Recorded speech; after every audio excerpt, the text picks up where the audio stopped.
जिस देश में बेटी के पैदा होने पर मातम पसर जाता हो, जिस देश में कोख को कत्लगाह बना दिया गया हो, उसी देश में अगर 4 बेटियों ने अपने पिता को अर्थी दी हो, उस अर्थी को कंधा देकर शमशान की ओर बढ़ाया हो, तो समझ जाइए कि सदियों पुरानी किसी सड़ी गली परंपरा को अर्थी दी गई है, अर्थी निकाली गई है। आज की वीडियो जो मैं आपको बताने जा रही हूं, वो उस तमाम रीति रिवाज परंपरा पर एक ऐसा कालिक पोतता है, एक सवाल पूछता है कि कोख में पल रहा लड़का या लड़की कैसे समाज में आते ही 2 अलग अलग हो जाते हैं। बेटे को तो बहुत सारे अधिकार मिल जाते हैं, लेकिन बेटियां आज भी दोयम दर्जे की नागरिक बनी हुई हैं।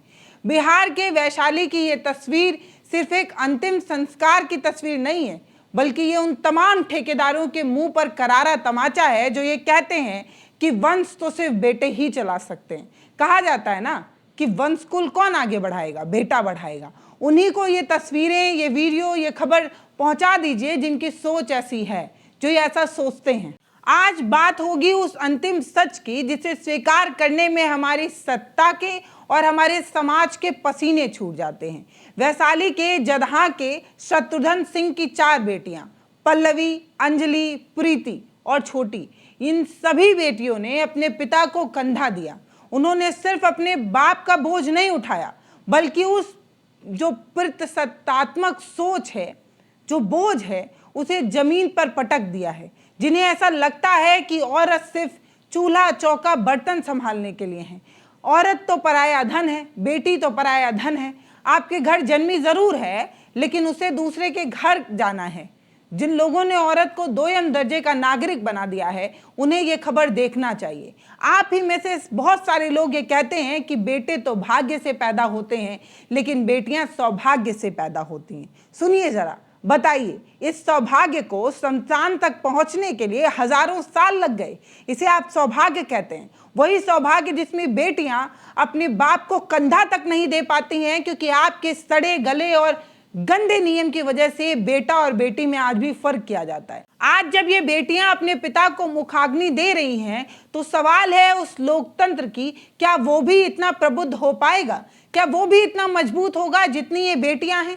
बेटियों के द्वारा आज ये जो तस्वीरें देश के अलग अलग कोनों तक पहुंचाई गई, ये बहुत बड़ा मैसेज देती हैं। हमारे समाज में ये कहा जाता है कि बेटा नहीं होगा तो मोक्ष नहीं मिलेगा। साहब, मोक्ष का तो मुझे पता नहीं, लेकिन इन बेटियों ने जीते जी उस पिता को जो सम्मान दिया है, वो हजारों बेटे कभी नहीं दे पाएंगे। वो हजारों बेटे अपनी पूरी जिंदगी लगा दें, लेकिन देना संभव ही नहीं है। वैशाली के जदहा के शत्रुघ्न सिन्हा के जाने के बाद समाज ने जब ये पूछा कि इनको मुखाग्नि कौन देगा, तब इन 4 बेटियों ने खड़े होकर जब ये कहा कि हम सिर्फ घर की दीवारें नहीं हैं, हम घर की बुनियाद भी हैं, नींव भी हैं। मैं सिर्फ बेटी नहीं, बेटा भी हूं। ये बात जब बेटियों ने कही होगी, वो मंजर कितना खूबसूरत रहा होगा। मैंने तो उस मंजर को कल्पना करके ही ये मान लिया कि उसी दिन लोकतंत्र की जीत हो गई, उसी दिन महिला सशक्त हो गई, जिस दिन एक महिला ने खड़े होकर ये कहा कि मैं नहीं मानती तुम्हारे दकियानूसी नियम। मुझे नहीं फर्क पड़ता कि तुम किस तरीके का सड़ा गला नियम बनाते हो, जिसमें एक बेटी को उससे उसके अधिकार से वंचित किया जाता है सिर्फ इसलिए क्योंकि वो लड़की है। मतलब सच में, बहुत सुकून देने वाली ये तस्वीर है। हालांकि दुखद है कि इन बेटियों के सिर से पिता का साया उठा, लेकिन इसके बाद भी जो तस्वीर आई वो बहुत खूबसूरत थी। अब आप मुझे बताइए कि क्या ये भावुक कर देने वाली खबर मात्र है? इस खबर के पीछे उस सत्ता की नाकामी नहीं छुपी है क्या? या हमारे समाज की वो नाकामी नहीं छुपी है क्या, जो दशकों से विज्ञापनों में बेटी को बचा रहा है, उसका हक दिलाने की बात कर रहा है, लेकिन सच तो ये है कि हक देने के नाम पर आज भी कितनी खामोशी हो जाती है जब ये बेटियां अपने हक और अधिकार की बात करती हैं। अब आप मुझे बताइए कि आप इसे इत्तेफाक कहेंगे कि क्या कहेंगे? एक तरफ वैशाली की बेटियां मान सम्मान के साथ पिता को विदा कर रही थी, वहीं दूसरी तरफ इसी देश में ऐसी भी बेटियां हैं जिनकी अर्थी को खाकी ने रात के अंधेरे में केरोसिन डालकर था। याद है ना हाथरस की घटना? बताने की जरूरत नहीं, आप सभी जानते हैं कि जब ताकत हाथ में आती है तो महिलाओं के अधिकारों को कैसे कुचला जाता है। तब ये परंपराएं कहाँ थी जो ये कहता है कि अंतिम संस्कार बड़े सम्मान के साथ होना चाहिए, अंतिम विदाई के अपने कुछ नियम हैं? तब ये परंपराएं कहाँ थी? और तब ये धर्म के रक्षक कहाँ थे? जवाब है आपके पास? दे पाएंगे इन सवालों का जवाब? नहीं ना, पता था मुझे। अब इन्हीं तस्वीरों को दिखाकर हमारी सरकारें नारी शक्ति का उदय है इस तरीके की बात करेंगी, विज्ञापन छपेंगे, करोड़ों रुपए पानी में बहाए जाएंगे, लेकिन क्या किसी विज्ञापन से समाज बदलता है? हकीकत तो ये है कि आज भी जंतर मंतर पर मेडल लाने वाली मेधावी बेटियों को जमीन पर घसीटा जाता है। तब कहाँ जाता है आपका नारी शक्ति? क्या उनके हाथ में शक्ति है या नहीं? वैशाली की इन बेटियों ने तो समाज को जो आईना दिखाया है, उस आईने ने सरकार को उसकी सूरत भी दिखा दी है। बता दिया है कि आप बेटी के नाम पर जिस तरीके की बात करते हैं, बेटियां आपके लिए रुकी नहीं है, उन्हें जो चाहिए वो ले लेंगी। सत्ता के पास दिखावे के लिए तमाम तरीके के बड़े बड़े नारे और पोस्टर भी हैं, लेकिन असलियत में बेटियों के पास अपनी जिंदगी का एक संघर्ष है। ये बेटी जो आज अपने पिता को कंधा दे रही थी, क्या उसे आराम से ये करने का मौका मिला होगा? जवाब है नहीं। जब उसने कहा होगा कि मैं अपने पिता को कंधा दूंगी, तब समाज के कुछ बड़े शुभचिंतक जो फालतू का नियम बनाते हैं, उन्हें सबसे ज्यादा आपत्ति होगी। नहीं, ऐसे कैसे हो सकता है, ये तो हो ही नहीं सकता, ऐसा तो किया ही नहीं जा सकता, इस तरीके की नौटंकी की होगी लोगों ने, मुझे पता है। वैशाली की इन बेटियों ने साबित कर दिया है कि उन्हें सरकार की सुरक्षा नहीं चाहिए, उन्हें वंशवादी पुत्र की जरूरत नहीं है। वो खुद अपने आप में एक पूर्ण इकाई है, संपूर्ण है। वो अपना हक ले सकती हैं और अपने हक के लिए लड़ भी सकती हैं। मैं तो उस माहौल की कल्पना करके इन बेटियों के सशक्त इरादे और मजबूत इरादे को सोचकर ही खुश हूं कि कम से कम किसी ने तो लड़ा, कम से कम किसी ने तो कहा कि हम करेंगे, हमारा हक है। नेशनल फैमिली हेल्थ सर्वे ये कहता है कि बिहार में महिलाओं की स्थिति सुधर रही है, लेकिन रुकिए जनाब, जब बात संपत्ति के अधिकार या धार्मिक स्वतंत्रता की आती है, तब ये डेटा कहीं खाक में जाकर दब जाता है। वैशाली की ये जो घटना है, ये एक अपवाद है, रूल नहीं। आज भी उत्तर भारत के ग्रामीण इलाकों में अगर किसी की 4 बेटियां हो जाए तो पड़ोसी संवेदना लेकर आ जाते हैं। हाय, कितने दुख की बात है, कैसे चलेगा, कैसे होगा, बुढ़ापे की लाठी कौन बनेगा? ऐसी बातें होती हैं जैसे कोई बहुत बड़ी त्रासदी आ गई हो। लोग बुढ़ापे की लाठी की इतनी चिंता करते हैं कि क्या बताया जाए। आज वैशाली की इन बेटियों ने दिखा दिया है कि वो सिर्फ लाठी ही नहीं बनेंगी, वो कंधा भी बनेंगी जो जीवन के साथ और जीवन के बाद भी साथ नहीं छोड़ेंगी। इन बेटियों को अगर ये वीडियो पहुंचा सकते हैं तो प्लीज़ पहुंचा दीजिएगा। यहाँ से हम उन्हें सलामी देते हैं, उनके मजबूत इरादे पर गर्व करते हैं और इन तस्वीरों को देखकर ये कहना चाहते हैं कि अगर ऐसी ही तस्वीर देश के अलग अलग कोने से आ गई तो यकीन मानिए वो दकियानूसी सोच और वो जो फालतू के नियम हमारे समाज में आज तक हम ढोते आ रहे हैं सिर्फ इसलिए क्योंकि हम बेटियां हैं, हम नारी हैं, वो ज्यादा दिन तक टिकने वाले नहीं हैं। अक्सर धर्म के नाम पर यह डराया जाता है कि बेटी मुखाग्नि देगी तो आत्मा को शांति नहीं मिलेगी। ये कौन से शास्त्र में लिखा है जरा बताइए, और अगर लिखा है तो किसने लिखा है ये भी जरा बता दीजिए।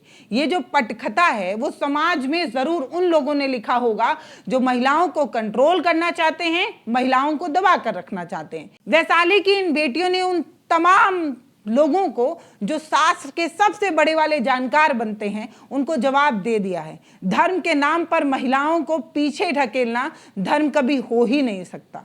समझ रहे हैं ना आप? थोथा चना बाजे घना, यही हाल तो हमारी राजनीति की है। धर्म का इस्तेमाल चुनाव जीतने के लिए तो होता है, लेकिन धर्म के भीतर जो छुपी हुई कुरीतियां हैं उसे खत्म करने के लिए कोई आगे नहीं आता। मतलब राजनीति के लिए आप तमाम परंपराओं की दुहाई देते हैं, इन परंपराओं की तारीफ करते हैं, लेकिन जब ये परंपराएं औरत को दबाती हैं तब आप चुप्पी साध लेते हैं, मौन साध लेते हैं। क्यों? आधी आबादी हैं हम ना, तो हमारा भी हक आधे का होना चाहिए या नहीं? कौन बनाता है ये नियम कि हम जो है वो इन जगहों पर नहीं जा सकते? क्यों नहीं जा सकते? क्योंकि हम इतने कमजोर हैं, या हम समाज का वो सच नहीं देख सकते जो सच देखने का हक पुरुषों के पास है। वैशाली की इन बेटियों ने जो किया वो एक क्रांतिकारी कदम है, मैं मानती हूँ। उन्होंने बताया है कि मोक्ष किसी बेटे की जागीर नहीं है, प्रेम और कर्तव्य सबसे बड़ा धर्म है, वही सबसे बड़ा मोक्ष है। वैशाली की ये जो बेटियां हैं ये दरअसल एक नए भारत की तस्वीर है जो अब दान की भीख नहीं मांगती, जो अपना हक लेना जानती हैं, चाहे वो शमशान की जमीन हो या संसद की कुर्सियां। बेटियां अब बोलेंगी और बोल कर रहेंगी, ये तस्वीर बताने की कोशिश है। अगर आप भी एक लड़की हैं और ये तस्वीर आपके अंदर तक पहुंच रही है, आपको भी झकझोर रही है मेरी तरह, तो कमेंट सेक्शन में लिखिए कि इन तस्वीरों को देखकर आपके जहन में क्या कुछ आया है। मुझे पता है इस वीडियो को बहुत सारे वो लोग भी देखेंगे जो आज भी उन्हीं परंपराओं और रीतियों को अपने कपार पर लेकर ढोते हैं, क्योंकि वो एक मर्द हैं, एक पुरुष हैं, उन्हें फर्क नहीं पड़ता, क्योंकि दबा तो आप किसी दूसरे को रहे हैं ना। जब आपके दबने की बारी आती है तब आपको समझ में आता है कि दर्द कितना होता है। मतलब समझ रहे हैं ना, जिसको चोट लगेगी वही जानेगा ना दर्द कितना है। वो हम समझ सकते हैं क्योंकि हम महिलाएं हैं। ऐसे तो वैशाली को लोकतंत्र की जननी कहा जाता है। उसी वैशाली की बेटियों ने आज उन रूढ़ियों को तोड़ने के लिए अखबार की सुर्खियां बनना पड़ रहा है। इसका मतलब यही है कि लोकतंत्र अभी भी लड़खड़ा रहा है, अपने पैर पर चलना सीख नहीं पाया है और ठीक से चल नहीं पा रहा है। अंधविश्वास की बेड़ियां इतनी मजबूत हैं कि उन्हें काटने के लिए इन मजबूत बेटियों जैसे इरादे चाहिए, हिम्मत चाहिए। कहते हैं ना, एक मजबूत इरादा हो तो तमाम तरीके की बेड़ियों को तोड़ा जा सकता है। वैशाली की इन बेटियों को मेरा सलाम, जिन्होंने अपने पिता को मुखाग्नि नहीं दी है। इन्होंने उस रूढ़ियों को जलाकर राख किया है जो हमें पीछे ढकेलते हैं सिर्फ इसलिए क्योंकि हम लड़की हैं। और हाँ, एक बात और कहना है, ये सुनते जाइए। विज्ञापनों और पोस्टरों से बेटियां ज्यादा मजबूत नहीं होती। असल में मजबूत बेटियां तो ये हैं जो इन्होंने करके दिखाया है। छपने और दिखने में अंतर होता है। वैशाली की इन 4 बेटियों को मेरा सलाम, जिन्होंने समाज के आंखों में जो मोतियाबिंद का जाला लगा हुआ था उसे साफ किया है। बाकी हमारी जो मीडिया है वो अपने सीमा पार खबरों को दिखाने में व्यस्त रहेगी और आप उसे देखकर मस्त रहेंगे। फिलहाल हमारा काम यह है कि हम जमीन की बात करते हैं, समाज में जो कुरीतियां हैं उसे खत्म करने के बारे में बात करते हैं, जमीनी बात करते हैं। अगर आपको हमारी कवरेज अच्छी लगती है तो चाहें तो सब्सक्राइब कर लें। अगर करेंगे तो हमारी मुलाकात दोबारा हो सकती है, हम आपको मिल सकते हैं, और नहीं करेंगे तो हम तो अपना काम करते ही रहेंगे। नमस्ते।